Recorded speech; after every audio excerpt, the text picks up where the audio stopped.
Aaron Wolf showing up in New Japan Pro Wrestling was one of the most surprising crossover moments the company has done in years. An Olympic gold medalist stepping into a New Japan ring instantly created interest. Could this be the start of something new, was the question many asked. A legitimate world-class athlete entering the world of professional wrestling sounds like that. But instead of the focus being entirely on Wolf himself, the story quickly shifted towards the House of Torture. And that raises the question of this video. Is this feud actually worth it for Aaron Wolf? Or is it hurting the momentum he could have had in New Japan Pro Wrestling? For those who might not know Aaron Wolf, he isn't just another celebrity who tries to become a pro wrestler. He's an Olympic gold medalist in judo, representing Japan at the highest level and winning gold at the Tokyo Olympics in 2020. That alone gives him something most wrestling newcomers simply don't have: legitimacy. Wolf made his New Japan debut in front of a sold-out Wrestle Kingdom 20 crowd on January 4th, where he defeated Evil, the leader of the House of Torture, to win the Never Openweight Championship. The presentation was huge. Wolf immediately looked like a star. From the entrance to the crowd reaction, everything about this moment made him feel like a legitimate attraction. Many assumed that defeating Evil would end his short feud with the House of Torture, but instead it was only the beginning.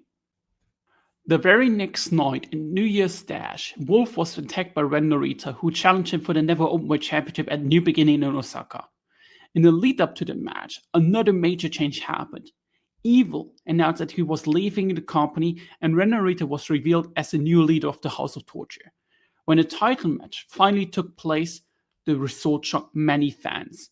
Narita defeated Wolf in just under 2 minutes, after heavy interferences of the House of Torture, capturing the Never Openweight title, and suddenly, Aaron Wolf was no longer the dominant champion that fans wanted him to be. Instead, he became the Hunter again, a babyface once again, chasing revenge against the House of Torture. And the story didn't end there. Wolf also lost his first round match in the New Japan Cup 2026 against Don Fale. Despite having both Fale and the rest of the House of Torture beaten, Ren Narita was once again the X Factor as he interfered, allowing Fale to pick up the big victory over Wolf. Which brings us back to the main question. And the first question we dare need to ask is, why is New Japan doing the storyline in the first place? Aaron Wolf is seen as a national hero by many Japanese fans. Putting someone like that opposite a group that audience already dislikes is very easy and logical booking. And the House of Torture fits that role just perfectly. They cheat constantly, they interfere in matches, and they instantly give the audience something to root against. By putting Wolf against the House of Torture, New Japan immediately positions him as the fighting hero against the Chaos heel stable. But there's also a downside to that approach. If the current direction continues, this feud could realistically run all the way until Dominion in June, where Wolf would likely get the big national television win over Ren Narita to win back the Never Openweight title. And that creates a huge problem, because at the end of the day, it's the House of Torture. The matches are built around smoke and mirrors. If your national hero is stuck in that environment for 9 whole months, including the time that he spent building up his debut match against Evil, the story could easily not only lose momentum, but also fan interest before it reached its conclusion. At the same time, it's also easy to see why New Japan might be protecting Wolf in this way. Wolf is essentially still a rookie in professional wrestling. He has roughly around 20 matches under his belt so far, yet he's already placed in major spots. There's always a chance that someone in that position could struggle in big match situations. And if that happens, the question becomes, who takes the damage? With the House of Torture, the answer is simple. They do. They will be the ones to get the blame from the company, the fans, and the bookers. But imagine Wolf is working a match with Yodatsuki, and they go like the typical 50 minutes, and the match just falls apart and bombs. Imagine he's working with Shota Umino, and the match doesn't deliver. Imagine he's putting on a very boring match against Yuya Omura. That would hurt both wrestlers and the company, instead of just the heel saber that people already dislike. By keeping Wolf inside of the House of Torture storyline, New Japan can control the environment. If something goes wrong, the blame naturally falls on the interferences and the chaos and not on Wolf himself. That's likely a big reason why they hesitant placing him against opponents outside of the House of Torture right now. However, the House of Torture has another problem that comes with the storylines they're telling. Whenever they suffer a big loss, they rarely face real consequences. Instead, they often come back stronger on the next two than before, sometimes for no clear reason. Just look at the last two major losses Evil and House of Torture suffered. Example number one, the Dog Pound Cage match. Evil and House of Torture lost decisively and was kicked out of the Bullet Club by the War Dogs. But what happened afterwards?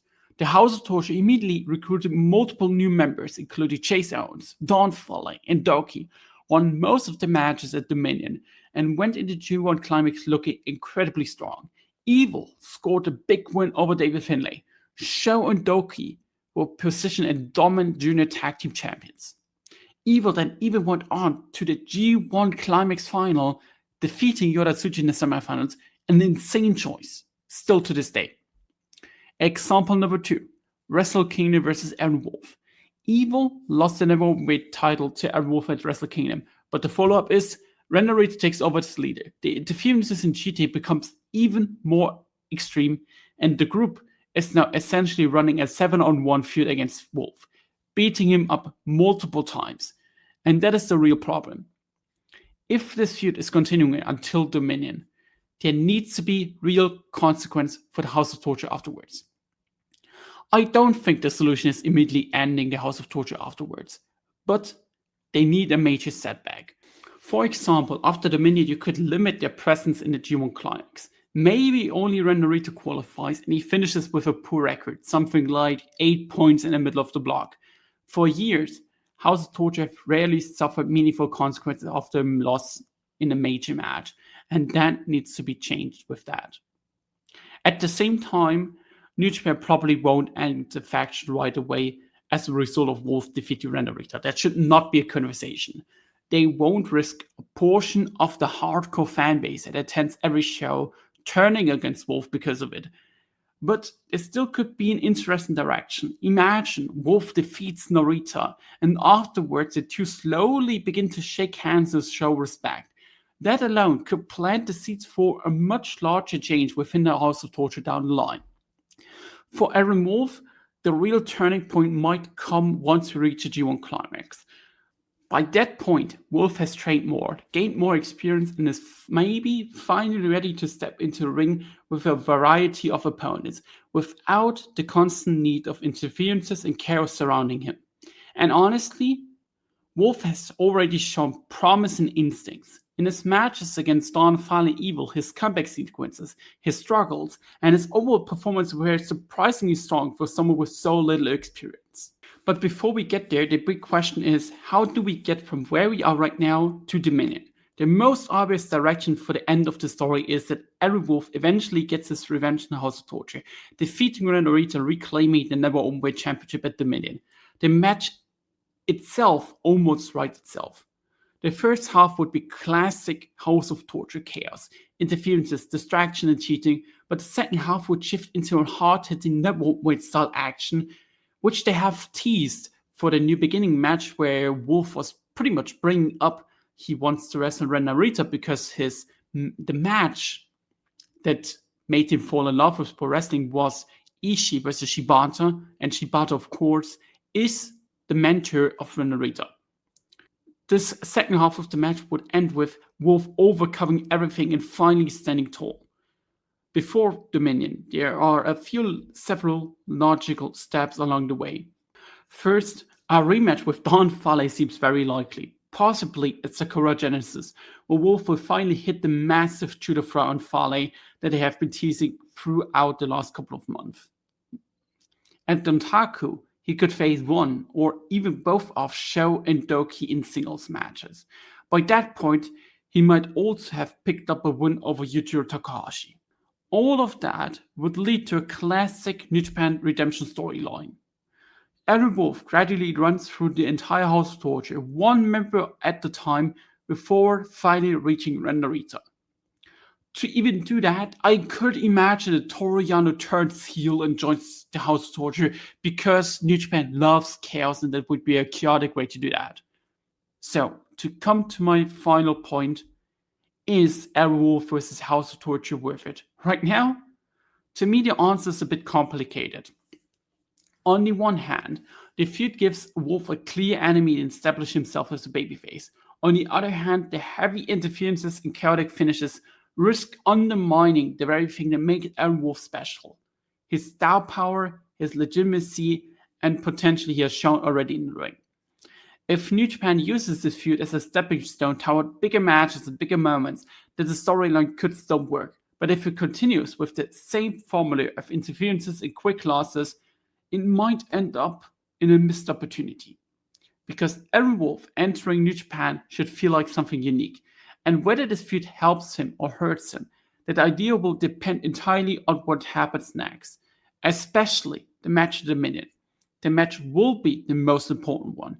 If Wolf delivers a great performance here and looks like a star he was presented at as Wrestle Kingdom, it could easily make the months leading up to it feel worthwhile.